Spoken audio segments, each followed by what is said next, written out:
Hi friends, మీలో చాలామంది పరీక్షకు తక్కువ టైం ఉంది అని ఆలోచిస్తూ టెన్షన్ పడుతూ చదవకుండా గంటలు టైం వేస్ట్ చేసుకుంటున్నారు. మీరు ఒకటి గుర్తుపెట్టుకోండి, ఈ తక్కువ టైం మీకు ఒక్కరికే కాదు, ప్రతి ఒక్కరికి ఇదే టైం ఉంటుంది అని గమనించండి. నాకంటే మిగిలిన వారు ఎక్కువ రోజులు చదివారు, నేను చదవలేదు అనే బాధ వద్దు. ఎందుకంటే ఎన్ని రోజులు చదివినా మళ్ళీ రివిజన్ చేస్తుంటే కొత్తగానే ఉంటుంది ఎవరికైనా. ఈ టైంలో ఇప్పుడు మీరు చదివింది మాత్రమే బాగా గుర్తు ఉంటుంది. అందువల్ల ఈ టైం చాలా ముఖ్యం. టెన్షన్ పడితే చదవలేరు. ప్రశాంతంగా చదవండి. ఇలా చదివితేనే మీకు బాగా గుర్తు ఉంటుంది. ఒక్కోసారి సంవత్సరాల తరబడి చదివిన వారికి కూడా అదృష్టం బాగా లేకపోతే జాబు రాకపోవచ్చు.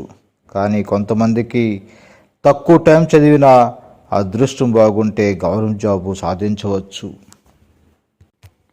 అందువల్ల తక్కువ టైం ఉందని టెన్షన్ పడకుండా చదవండి. ఇంతకుముందు ఎంత ఎక్కువ చదివామని కాదు, ఈ తక్కువ టైంలో పరీక్షకు ముందు చదివింది బాగా గుర్తు ఉంటుంది. బాగా చదవండి. ఇక మీ అనవసర ఆలోచనలు పక్కన పెట్టి పుస్తకం పట్టుకోండి. యూట్యూబ్లో, వాట్సాప్ గ్రూపుల్లో వచ్చే రకరకాల ఫేక్ న్యూస్ చూడవద్దు, వాటిని చదవద్దు. దీనివల్ల రకరకాల పిచ్చి ఆలోచనలతో మీ మనస్సు, మెదడు గందరగోళం అయిపోతుంది. అందువల్ల అటువంటి పిచ్చి ఆలోచనలు మీ మెదడులోకి ఎక్కించుకోకుండా ప్రశాంతంగా చదివి, పాఠాలు బాగా చదివి మీ మెదడులోకి ఎక్కించుకోండి.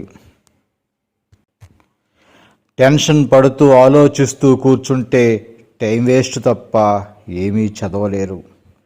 టెన్షన్ పడితే మీ మైండ్ బ్లాక్ అవుతుంది. టెన్షన్ పడుతూ నీవు ఇన్నిసార్లు చదివినది బుర్రకెక్కదు, చదివింది గుర్తు ఉండదు. అందువల్ల ప్రశాంతంగా చదవండి. మీకు దేవుడి మీద నమ్మకం ఉంటే ఫలితం ఆయన మీదే వదిలేయండి. అప్పుడు ప్రశాంతంగా చదువుతారు. అప్పుడు మాత్రమే మీరు చదివింది బాగా గుర్తు ఉంటుంది. చాలామంది నేను గమనిస్తూ ఉన్నాను, వాట్సాప్ గ్రూపుల్లో ఎప్పుడు చాటింగ్ 24 గంటలు చాటింగే. ఇక నుండి వాట్సాప్ గ్రూపుల్లో చాటింగ్ ఆపండి. టైం వేస్ట్ చేసుకోవద్దు. రోజులో 1 గంట మాత్రమే వాట్సాప్ చూడండి. కత్తి ఏ విధంగా అయితే కూరగాయలు తరగడానికి ఉపయోగపడుతుందో, అదేవిధంగా మనిషిని చంపడానికి కూడా ఉపయోగపడుతుంది. అదేవిధంగా సెల్ ఫోన్ కూడా అది చెడుకు ఉపయోగపడుతుంది, మంచికి ఉపయోగపడుతుంది. కాబట్టి ఫోన్కి దూరంగా ఉండండి. మీరు ఈ తక్కువ టైంలో ఫోన్లో కానీ ఇంట్లో కానీ ఎవరితోనూ ఎక్కువగా మాట్లాడకుండా అజ్ఞాతవాసంలో లాగా ఏదైనా ఒక రూములో కూర్చొని చదువుతూ తినడానికి, కాలకృత్యాలు తీర్చుకోవడానికి తప్ప రూము బయటికి రావద్దు. చదువు తప్ప ఏ ధ్యాస ఉండకూడదు. రోజుకు దాదాపు 16 గంటలు చదవండి. ఖచ్చితంగా మీరు చదివేటప్పుడు మీ సెల్ ఫోను సైలెంట్లో పెట్టి ఉంచండి. మీ సైలెంట్లో పెట్టకపోతే ఫోన్ వస్తువుని మనం ఫోన్ తీసుకుంటే తెలియకుండా మనం ఆ సెల్ ఫోన్ మాయలో పడిపోయి గంటలు టైం వేస్ట్ చేసుకుంటాం. మీరు చదవడానికి పుస్తకం పట్టుకొని కూర్చుంటే ఆ సబ్జెక్టు తప్ప వేరే విషయాలు ఆలోచించవద్దు. 2 గంటల వరకు ఒకే సబ్జెక్టు చదవండి. మధ్యలో ఎట్టి పరిస్థితుల్లోనూ ఫోన్ కానీ మరే పనులు కానీ చేయవద్దు. 2 గంటలు ఒకే సబ్జెక్టు చదివిన తర్వాత అరగంట విరామం తీసుకోండి. ఆ తర్వాత వేరే సబ్జెక్టు చదవండి. రోజంతా ఒకే సబ్జెక్టు చదవవద్దు. రోజులో అన్ని సబ్జెక్టులు చదవాలి. ప్రతి 2 గంటలకు ఒక సబ్జెక్టు మార్చండి. దాదాపుగా రోజుకి 16 గంటలు అనుకుంటే 8 సబ్జెక్టులు చదవచ్చు. 8 సబ్జెక్టు అంటే ఎడ్జెట్ వారికి మనం అన్ని చూసుకుంటే, తెలుగు నుంచి తీసుకుంటే ఈ సైకాలజీ, పర్స్పెక్టికేషన్, జీకేతో కలిపితే దాదాపుగా 8 సబ్జెక్టులు వస్తాయి. 8 2 16 కాబట్టి 16 గంటలు చదివితే అన్నీ కవర్ అవుతాయి. స్కూల్ అసిస్టెంట్ వాళ్ళు కూడా వీటిని అంటే ఎడ్జిట్ వాళ్ళు ఒక సబ్జెక్టుకి 2 గంటలు చదివితే వాళ్ళు ఇంకా ఒక తక్కువ సబ్జెక్టు కాబట్టి వాళ్ళు ఇంకా ఎక్కువ టైం కేటాయించుకోవచ్చు. ఎందుకంటే కంటెంట్ ఎక్కువ ఉంటుంది కాబట్టి కంటెంట్కి ఎక్కువ టైం కేటాయించి స్కూల్ అసిస్టెంట్ వాళ్ళు కూడా టైం టేబుల్ వేసుకోవచ్చు. మీరు చదివే సబ్జెక్టుకి ఏ సబ్జెక్టుకి ఎక్కువ టైం అనేది ఎలా వేసుకుంటారంటే మీకు ఏ సబ్జెక్ట్ అయితే కష్టంగా ఉంటుందో ఆ సబ్జెక్టుకి రోజులు ఎక్కువ టైం కేటాయించండి. సులభమైన సబ్జెక్టులకి తక్కువ టైం కేటాయించి చదవండి.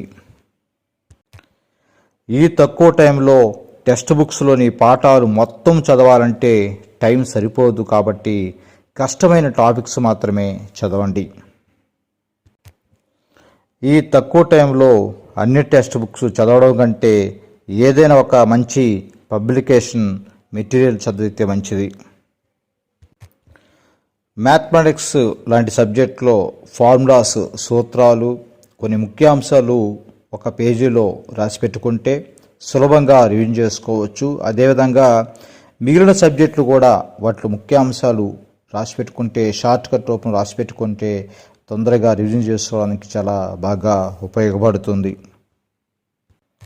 ఇంకా మరో ఉపాయం కూడా చెప్తాను.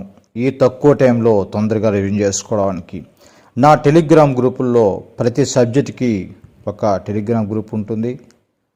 వాటిలో ప్రతి తరగతికి కూడా గ్రాండ్ టెస్ట్లు ఉంటాయి. మీరు ఏదో ఒక క్లాసు అంటే ఒక క్లాస్కి లెసన్ వారిగా ఎగ్జామ్స్ ఉంటాయి. అక్కడ అంటే చిన్న చిన్న టెస్ట్ చాలా ఉంటాయి. అవన్నీ రాయడానికి ఇప్పుడు టైం లేదు కాబట్టి మీరేం చేస్తారంటే ఏదైనా ఒక తరగతి పెద్ద గ్రాండ్ టెస్ట్ రాయండి. 100 మార్కులు 200 మార్కులు గ్రాండ్ టెస్ట్ ఉంటుంది. ఆ గ్రాండ్ టెస్ట్ రాయండి. ఒక గ్రాండ్ టెస్ట్ మాత్రం రాయండి. ఆ గ్రాండ్ టెస్ట్ రాసిన తర్వాత దానిలో ఏ టాపిక్స్ అయితే మీకు మార్కులు తగ్గుతున్నాయో ఆ టాపిక్ సంబంధించిన పాఠాలు చదవండి లేదా ఆ సంబంధించిన వీడియోలు చూడండి. మళ్ళీ అదే తరగతిలో ఇంకొక గ్రాండ్ టెస్ట్ రాయండి. ఈసారి బాగా రాస్తే ఆ తరగతి సంబంధించిన పక్కన పెట్టేసేయండి. మళ్ళీ ఇంకొక సబ్జెక్టు సంబంధించిన ఇంకో తరగతి సంబంధించిన ఇంకో గ్రాండ్ టెస్ట్ రాయండి. ఈ విధంగా మీకు తెలుగు నుంచి సోషల్ వరకు అన్ని సబ్జెక్టులు గ్రాండ్ టెస్ట్లు ఉంటాయి. మీరు అన్ని టెస్టులు రాయకుండా ఓన్లీ గ్రాండ్ టెస్ట్ మాత్రమే 100 మార్క్ గ్రాండ్ టెస్టులు 200 మార్క్ గ్రాండ్ టెస్టులు మాత్రమే రాయండి. రాసిన తర్వాత వాటిలో ఏ టాపిక్ అయితే మీకు తగ్గుతుందో పోతుందో ఆ సబ్జెక్ట్ సంబంధించిన లెసన్ చదవండి. లేదా సైకాలజీ కానీ జీకే అయితే దానికి సంబంధించిన వీడియో నా దగ్గర ఉంటాయి.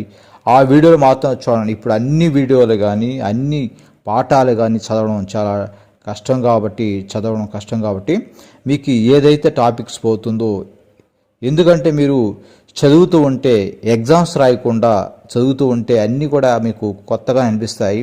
అయితే వాడు గుర్తుపెట్టుకోండి, మీరు అటు అనుకుంటారే కానీ మీ మైండ్లో అన్నీ గుర్తుంటాయి. మీరు ఏదైనా టెస్ట్ రాసినప్పుడు బాగా గుర్తు వస్తాయి, ఖచ్చితంగా గుర్తు వస్తాయి. అందువల్ల మీరు ఖచ్చితంగా టెస్టులు రాయండి. రాసినప్పుడు అప్పుడు మీకు గుర్తు వస్తాయి. ఏదో ఒక టాపిక్ అంత కష్టంగా ఉంటుంది, ఆ కష్టంగా ఉన్న టాపిక్ మాత్రమే చదవండి. ఇప్పుడు అన్నీ కూడా చదవని అవసరం లేదు. ఓకే ఫ్రెండ్స్, ఈ తక్కువ టైంలో మరేమీ ఆలోచించకుండా మీ పాఠాల మీదే దృష్టి పెట్టి ప్రశాంతంగా బాగా చదవండి. మీరు చదివింది మీకు బాగా గుర్తు ఉంటుంది. రాబోయే పరీక్షలో మీకు బాగా గుర్తుకు వచ్చి మీరు పరీక్ష బాగా రాస్తారు, మంచి మార్కులు సాధిస్తారు, గవర్నమెంట్ జాబ్ సాధిస్తారు. Okay friends, all the best. మిచ్చాశ్రీ చాగనం శ్రీనివాసులు.